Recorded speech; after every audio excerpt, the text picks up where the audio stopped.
Good evening दोस्तों। मेरा नाम है निखिल कुमार और मैं मैथ्स विद निखिल में आप सभी का स्वागत करता हूं। आई होप आप बहुत अच्छे होंगे। आपकी तैयारी बहुत अच्छी चल रही होगी। जैसा कि आपको पता है कि 13 जून से आपके फिर से सेकंड फेज के एनटीपीसी अंडर ग्रेजुएट के एग्जाम स्टार्ट होने वाले हैं 20 जून तक। तो उसी को ध्यान में रखते हुए मैं आपको कुछ क्वेश्चन करा रहा हूँ। एक्सपेक्टेड क्वेश्चन है। आप ये यकीन मान के चलिए, आप एक बार और भी मेरी बहुत सारी वीडियो एनटीपीसी अंडर ग्रेजुएट के लिए मैंने पहले कराई थी।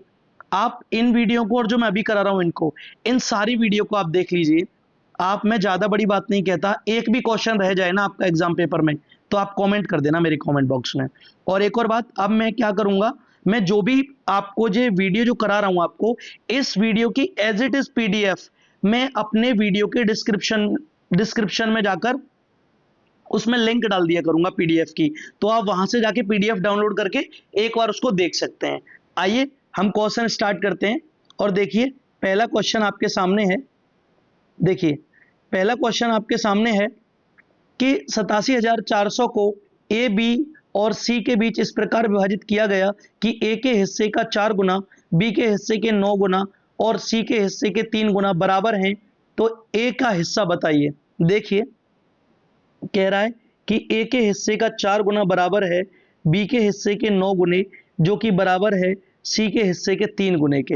इस टाइप के सवाल में क्या करते हैं, इनका एलसीएम ले लीजिए आप। और जब आप एलसीएम लेंगे तो देखिए इन तीनों का एलसीएम आ जाएगा 36। ठीक है। और यहां से आप ए अनुपात बी अनुपात सी निकाल लेंगे। 36 में 4 का भाग लगाएंगे 9, ए की वैल्यू 9, और बी की निकालने के लिए 9 का भाग 36 में 4, और भैया सी की वैल्यू निकालने के लिए आप 36 में 3 का भाग लगाएंगे 12। ठीक है, ये आ गया तीनों का। अब तीनों का योग देखिए आप, 9 और 4 13 और ये 25। ठीक है, यानी कि 25 की जो वैल्यू है वो है कितनी, 87,400। आपको क्या करना है, आपको तो एक की वैल्यू निकालनी है। ठीक है, अब एक की वैल्यू निकालिए। 25 का भाग 87 में लगाएंगे, 25 तिया 75, बचे 12, 25 चौका 100, बचे 24, और 25 निम्मा 225, बचे 15, और 25 छिक्के 150। एक की वैल्यू आ गई कितनी, एक की वैल्यू आपके सामने निकल कर आ गई 3,496। और क्या पूछ रहा है, ए की वैल्यू बताइए। तो ए की वैल्यू कितनी है, देखिए ए की वैल्यू यहां पर 9 है। इस 9 का गुणा कर दीजिए इसमें आप, तो आप देखेंगे कि 9 9 चौक 9 छिक्के 54। अगर मैं इस क्वेश्चन को एग्जाम पेपर में करता तो आप यूनिट डिजिट देखिए, पहले में 4 है, दूसरे में 8 है, फिर 2 है, फिर 6 है, और मेरा यूनिट डिजिट तो 4 आ रहा है। मैं आंख बंद करके आंसर लगा देता, आंसर नंबर ए, और मैं आगे गुणा ही नहीं करता। लेकिन जरूरी नहीं है कि ये हर क्वेश्चन में दिया हो, इसलिए 9 छिक्के 54, 5 बचा, और 9 नीम 81 और 5 86, बचा 8, 9 चौक 36, 8 44, बचा 4, 9 तिया 27 और 27 4 31। आपका आंसर आ गया। अगले क्वेश्चन पर चलिए। देखिए, एक आदमी विशाखापट्टनम से नागपुर 24 किलोमीटर घंटा की चाल से जाता है और उसी मार्ग से 40 किलोमीटर पर घंटा की गति से विशाखापट्टनम लौटता है। पूरी यात्रा के दौरान उसकी औसत चाल, मैंने आपको बताया था ना कि एवरेज स्पीड का जो फॉर्मूला होता है वो क्या होता है पता है, वो होता है 2xy upon x plus Y. एक को x मान लो, 24 को 40 को y मान लो, तो 2 गुणा 24 गुणा 40 डिवाइड बाई 24 प्लस 40। ठीक है, ये आ गया। अब देखिए आप, अब आपको सॉल्व करेंगे आपको, तो 2 गुणा 24 गुणा 40 डिवाइड बाई 64। ठीक है जी। अब देखिए आप, 8 से काटा 3 बार, 8 से काटा 3 बार, और 8 से काटा 8 बार, 8 से काटा 5 बार। अब देखिए आप, 2 तिया 6 पंजे 30 किलोमीटर पर घंटा आपका आंसर है। Option number 4 is the right answer. अगले क्वेश्चन पर चलिए। यह कह रहा है कि लकड़ी के 3 टुकड़े जिनकी लंबाई 187 मीटर और 102 मीटर और 255 मीटर है, 255 मीटर है, को समान लंबाई के तख्तों में विभाजित किया जाता है। प्रत्येक तख्ते की बड़ी संभव लंबाई क्या होगी। इस टाइप के क्वेश्चन में हमेशा क्या करते हैं, एचसीएफ निकालते हैं। तो इन तीनों का आप एचसीएफ निकालिए। जब आप इसका एचसीएफ निकालेंगे तो इन दोनों को घटाइए, आएगा 85। ठीक है, इन दोनों का सब्ट्रैक्शन करेंगे तो आएगा कितना, 153। अब आप देख रहे होंगे इसमें 17 कॉमन है, 17 पंजे 85, 17 निम्मा 53, तो इसका जो HCF आएगा वो आ जाएगा 17। तो भैया सबसे ज्यादा लंबाई जो है वो कितनी होगी, वो संभव है 17। अगले क्वेश्चन पर चलिए। अगला क्वेश्चन कह रहा है कितनी धनराशि 5% 5% प्रति वर्ष साधारण ब्याज पर 5 वर्षों में 2160 हो जाएगी। इस टाइप के क्वेश्चन में क्या करते हैं, इसमें करेंगे आप कि 5 गुणा 5%, ठीक है, ये कितना हो गया 25%। अब इसको 100 में जोड़ दो आप, यानी कि 125 की जो वैल्यू है, 125 की जो वैल्यू है वो 2100, मैंने मान लिया कि वो 100 थी स्टार्टिंग में, और उसमें 25% और जोड़ दिया तो 125 हो गई।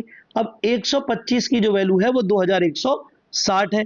अब इसको काटिए, देखो अब इसको 5 से काटो, 5 से काटोगे 25 बार, इसको 5 से काटोगे 5 चौक 20, 5 तिया 15 और 5 दूनी 10। अब वैल्यू कितने की निकालनी है, 100 की निकालनी है। तो भैया 4 का गुणा इधर कर दो और 4 का गुणा इधर कर दो, 4 दूनी 8, 4 दूनी 8 और 4 तिया 12, हासिल 1, 4 चौक 16 और 1 17। आपकी जो 100 की वैल्यू आ जाएगी वो आ जाएगी कितनी, 1728। Option number 4, sorry, option number 1 is the right answer. अगला क्वेश्चन देखिए, देखो जी, सिंप्लीफिकेशन है कि भैया अंडर रूट 196 क्या होता है, आप भी जानते हो 14 होता है, प्लस 256, लेकिन 4 बात पॉइंट है, तो जब ये बाहर निकलेगा अंडर रूट से तो 2 बात पॉइंट हो जाएगा। और भैया ये क्या है, ये 16 का स्क्वायर है, माइनस 729 किसका है, ये 27 का स्क्वायर है। अंदर 2 बात पॉइंट है, रूट से बाहर निकालोगे 1 बार पॉइंट आ जाएगा। अब कुछ नहीं करना, बस इसको घटाना है। तो यहाँ पे सिंपल लिख दीजिए 14.16 में से 2.7 घटाना है 6, हासिल 1 लिया 4, अब 13 में से 2 गए तो 11। आपका आंसर आ जाएगा ये, option number 2 is the right answer. अगला क्वेश्चन देखिए, दो धनात्मक संख्याओं का गुणनफल 11045 है, यदि पहली संख्या दूसरी संख्या की 5 गुनी है तो दोनों संख्याओं का योग बताइए। पहली संख्या दूसरी संख्या की 5 गुनी है, ठीक है जी, दोनों का गुणा कर लो। 5x स्क्वायर बराबर जो दोनों का गुणनफल है वो 11045 है, ठीक है जी। एक्स स्क्वायर की वैल्यू निकालो, 5 से जब इसको काटोगे आप तो 5 दूनी 10, ओके, 5 दूनी 10, ना जाने की 0, 5 नीम 45। अब ये जो स्क्वायर होता है, अब यहां से क्या आ जाएगा, अंडर रूट 2209, तो x की वैल्यू आ जाएगी यहां से 47। x की वैल्यू कितनी आ गई, 47 आ गई। दोनों का योग पूछ रहा है भैया, 47 और दोनों कितने 6, गुणा कर दो, 6 सत्ते 42, हासिल 4 और 6 चौक 24 और 4 28, 282 आंसर है भैया। Option number 2 is the right answer. अगले क्वेश्चन पर चलते हैं। लो जी, एक संख्या जब 60% बढ़ा दी जाती है तो 3630 हो जाती है, वह संख्या ज्ञात कीजिए। मैंने माना कि वो संख्या, अच्छे से लिख दो भैया, ऐसा ना हो ज्यादा इंग्लिश लिख जाए माना कि वो संख्या कितनी है, वो संख्या 100 है, और जब 100 को 60% बढ़ाओगे, मतलब 60 बढ़ाओगे, तो बढ़कर हो जाती है कितनी, 3630, यानी 160 की जो वैल्यू है वो है 3630, ठीक है भैया। अब 0 से 0 कट गई, ठीक है, 0 से 0 कट गई। अब आपको क्या करना है, अब आपको 1 की वैल्यू निकालनी है, तो 3663 बटे 16 गुणा 100, 100 की वैल्यू हो जाएगी। 16 का भाग लगाऊंगा मैं, अगर इसमें 16 का भाग लगाने लगूं तो 16 दूनी 32, ठीक है भैया, 16 दूनी 32, बचे कितने, बचे 4, 16 दूनी 32। अब हर कोई समझ पा रहा होगा, एक ही ऑप्शन ऐसा है जिसमें पहले 22 आ रहा है, बस खत्म, कुछ करना ही नहीं है। पेपर में करना है भाई, घर पे थोड़ी ना कर रहे हैं बैठकर, एग्जाम में कर रहे हैं तो एग्जाम की तरह स्मार्ट अप्रोच, बस खत्म, कुछ नहीं करना आगे। अगला क्वेश्चन देखिए, एक धनराशि चक्रवृद्धि ब्याज की दर पर एक निश्चित समय पर 12 वर्षों में 3 गुना हो जाती है, कितने समय में 27 गुनी हो जाएगी। 1 से 3 होने में 12 साल लिए इसने, कितने लिए, 12 साल, यानी 3 की पावर एक बनने में 12 साल लिए हैं। और 27 क्या होता है? 27 क्या होता है जी? 27 होता है 3 की पावर 3। 3 की पावर 3 बनाना है। एक की वैल्यू 12 है, तो भैया 3 की वैल्यू कितनी आ जाएगी? 36 साल। 36 साल आपका राइट आंसर है। Option number 2 is the right answer. अगले क्वेश्चन पर चलिए। देखिए, एक शहर की वर्तमान जनसंख्या 16,362 है। यह लगातार 2 वर्षों में 25% और 60% बढ़ जाती है, लेकिन तीसरे वर्ष में 50% घट जाती है। तीसरे वर्ष के अंत में शहर की जनसंख्या कितनी होगी? भैया अब और बाद में 25%। 25% की फ्रिक्शन जानते हो, 1/4, यानी कि सॉरी, यानी कि 4 से बढ़कर 5 हो गई। ठीक है। 60% की भी फ्रिक्शन जानते हो, 3/5। 5 थी अच्छी खासी, बढ़कर 8 हो गई, 3 बढ़ गई। और 50% की फ्रिक्शन भी जानते हो, 1/2। अब यहां 2 से घटकर 1 रह गई, 2 से घटकर 1 रह गई। अब देखिए, 5 चौक 20 दूनी 40, यहां कितना आ गया? 40 आ गया। और यहां पे कितना आ गया? ये भी 40 आ गया।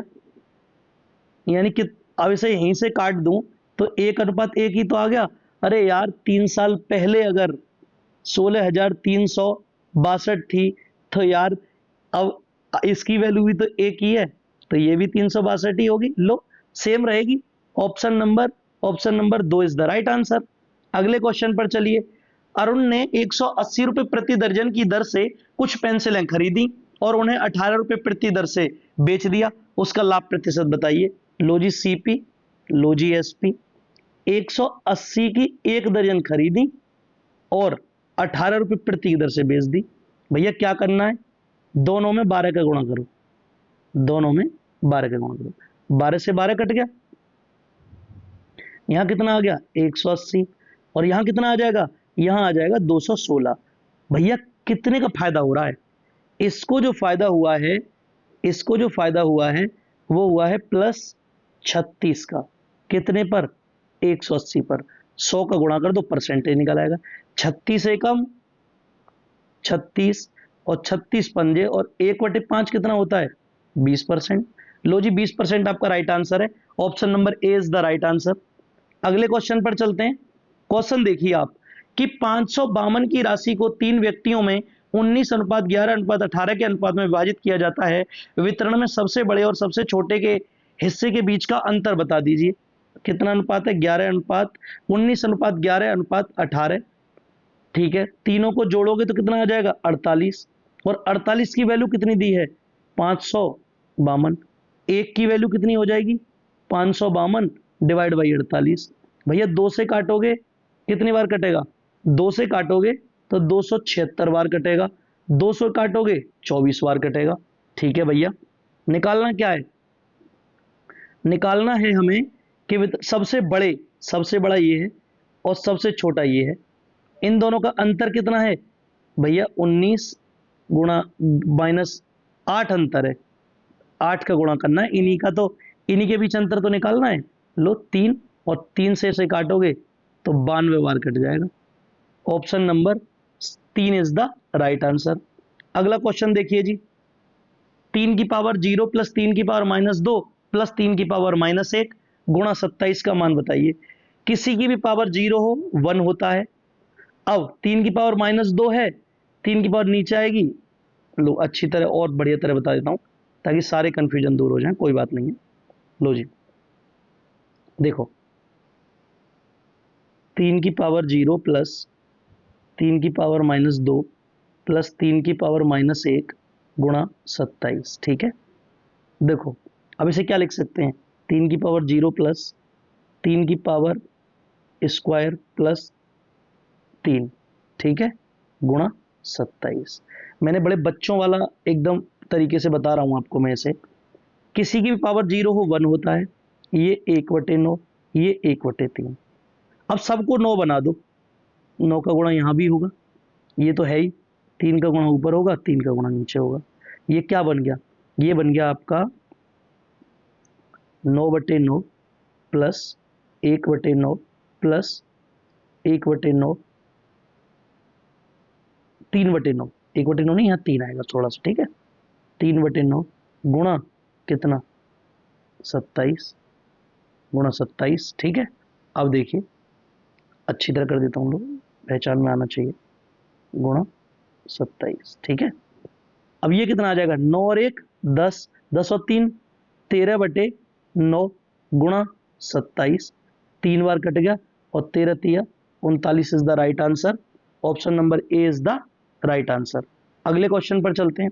लो जी अगला क्वेश्चन देख लो, बहुत बहुत सिंपल क्वेश्चन है ये। एक टीवी का मूल्य 80,000 रुपए है। एक ग्राहक या तो 28% की एकल छूट का लाभ उठाता है या 20% और 10% की दो क्रमिक छूटों का लाभ उठा सकता है। कौन सा विकल्प सबसे बेहतर है? इससे कोई मतलब नहीं है, इसे ऐसे एकल जो छूट है वो 28% है और क्रमिक छूट निकालने का formula x plus y minus x y upon 100%।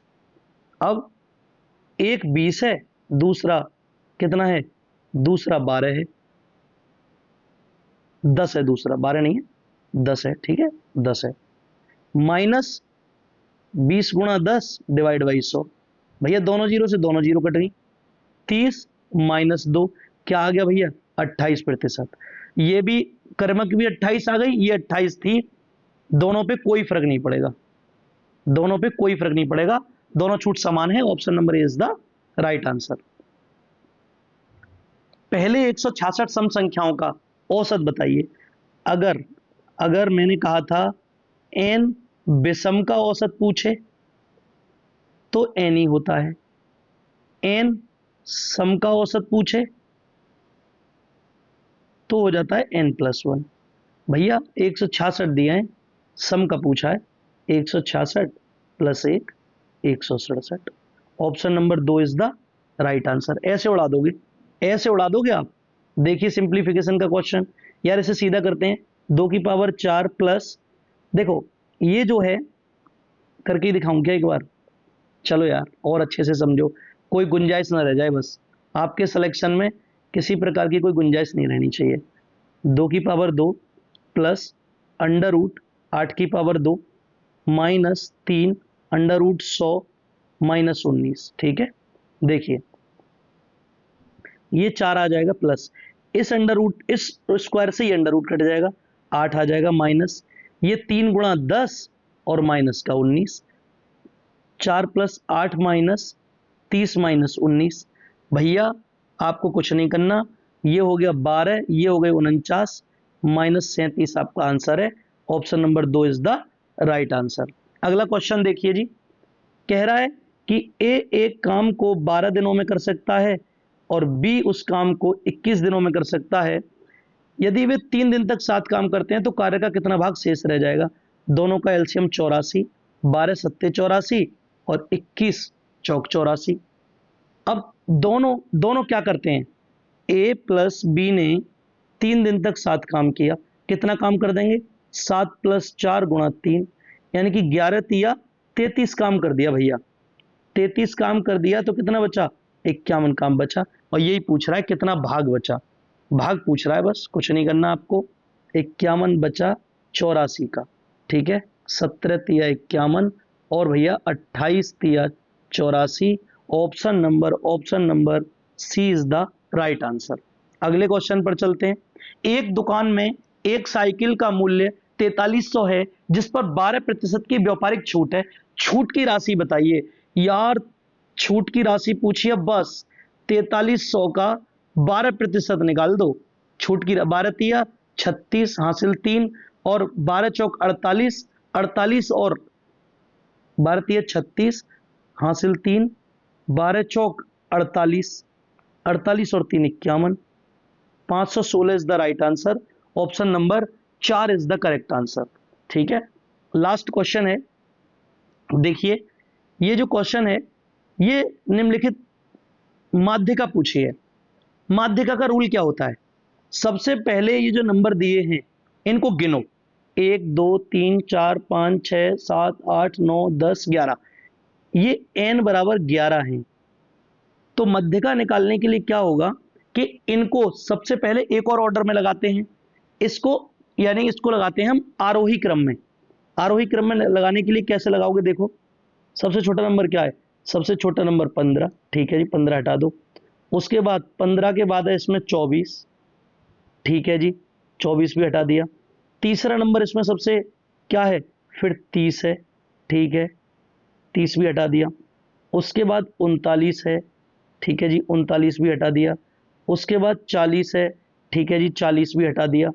उसके बाद 57 है, लो जी 57 आ गया, कैंसिल। उसके बाद 57 के बाद है भैया तुम्हारा 78, 78 के बाद है भैया 80, फिर भैया 82, फिर भैया 82 और फिर भैया 97। अब इसमें क्या करते हैं, n बराबर यहाँ 11 आ गया था, तो कुछ नहीं करना, n प्लस डिवाइड बाई 2, यानी कि 11 प्लस 1/2, तो यहाँ से आ जाएगा छठवां पद। छठवां जो पद है वही मध्य का है, तो गिन लो छठवां पद कौन सा है, 1 2 3 4 5, छठवां पद है 57। Option number 1 is the right answer, ठीक है। तो चलिए, वीडियो आपको अच्छा लगा हो तो वीडियो को लाइक कीजिए, चैनल को सब्सक्राइब कीजिए, और मैं फिर कह रहा हूं आपको इस वीडियो की पीडीएफ एज इट इज जैसा मैंने पढ़ाया है इसी बिल्कुल डिजिटल बोर्ड की फॉर्म में ही आपको मिल जाएगी, डिस्क्रिप्शन में लगा दूंगा, डिस्क्रिप्शन में जाके आप इसको डाउनलोड करके अच्छे से देख सकते हैं। थैंक यू सो मच, आप सपोर्ट कीजिए, आपको अच्छे से अच्छा किया जाएगा। हम आपके सिलेक्शन में अपना 100% योगदान देंगे। Thank you so much.